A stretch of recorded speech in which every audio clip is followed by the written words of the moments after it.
ഓം നമ ശിവായ. ഹരേ കൃഷ്ണ.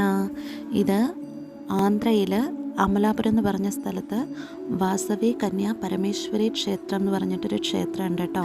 അപ്പോൾ ഞങ്ങളുടെ വീടിൻ്റെ അടുത്താണ്. അപ്പോൾ ആ ഒരു ക്ഷേത്രത്തിൽ കോടി ശിവലിംഗങ്ങൾ ഉണ്ടാക്കുന്നുണ്ട്. ഈ ഒരു ക്ഷേത്രത്തിൽ മാത്രമായിട്ടല്ല ഉണ്ടാക്കുന്നത്, പല പ്രദേശങ്ങളിലുള്ള ക്ഷേത്രങ്ങളിലേക്കാണ് ഈ ഒരു കോടി ശിവലിംഗങ്ങൾ ഉണ്ടാക്കുക എന്നുള്ള ഒരു കാര്യക്രമത്തിനായിട്ട് ഏൽപ്പിച്ചേക്കുന്നത്. അപ്പോൾ ഭഗവാനോട് ഭക്തിയുള്ള ആർക്ക് വേണമെങ്കിലും വന്നിട്ട് ഈ ഒരു കാര്യക്രമത്തിൽ പങ്കുചേരാം. അതായത് ശിവലിംഗങ്ങൾ ഉണ്ടാക്കുവാനായിട്ട് കൂടാം. അച്ചും അതിനുള്ള മണ്ണും, അത് കളിമണ്ണും വെള്ളം, എണ്ണ, അങ്ങനെ എല്ലാ സൗകര്യങ്ങളും അവർ തന്നെ ചെയ്തു തരും. നമ്മൾ ചെന്നാൽ മാത്രം മതി. നമ്മുടെ മനസ്സിൽ ഭഗവാനുമായിട്ട് നമ്മളങ്ങ് ചെന്നാൽ മാത്രം മതി. എത്ര സമയം വേണമെങ്കിലും നമുക്കിരുന്നിട്ട് ചെയ്യാനായിട്ട് പറ്റും. ചിലരൊക്കെ രാവിലെ തൊട്ട് വൈകുന്നേരം വരെ ഇരുന്നിട്ട് ഈ ശിവലിംഗങ്ങൾ ഉണ്ടാക്കുന്നുണ്ട്. ചിലർ കിട്ടുന്ന സമയം പോലെയാണ് ഉണ്ടാക്കുന്നത്. ചിലർ വന്നും പോയൊക്കെ അങ്ങനെ ഇരിക്കണു. ഞങ്ങൾക്ക് ഞാൻ ഇന്നാണ് കേട്ടോ പോയത്.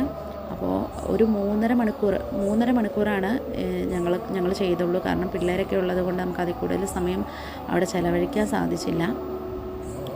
ഇനിയൊരു 20 ദിവസം കൂടെ ഈ ഒരു കാര്യക്രമം ഉണ്ടെന്നാണ് പറഞ്ഞത്. ഓൾറെഡി തുടങ്ങിയിട്ടൊരു ഒരാഴ്ചയായി.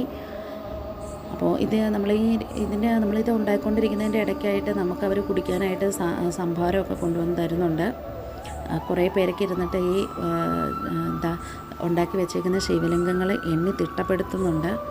അപ്പോൾ ഭഗവാനോട് ഭക്തിയുള്ള ആർക്ക് വേണമെങ്കിലും ഇതിൽ പങ്കുചേരാം കേട്ടോ. ഈ ശിവലിംഗങ്ങളെല്ലാം ഉണ്ടാക്കിയിട്ട് ഇതെല്ലാം കാശിയിലേക്കാണ് കൊണ്ടുപോകുന്നത്. കാശിയിൽ കൊണ്ടുപോയിട്ട് അവിടെ അഭിഷേക പൂജയ്ക്ക് വേണ്ടിയിട്ടാണ് ഈ കോടി ശിവലിംഗങ്ങൾ കൊണ്ടുപോകുന്നത്.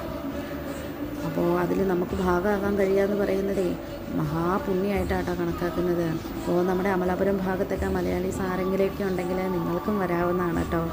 ഓം നമ ശിവായ.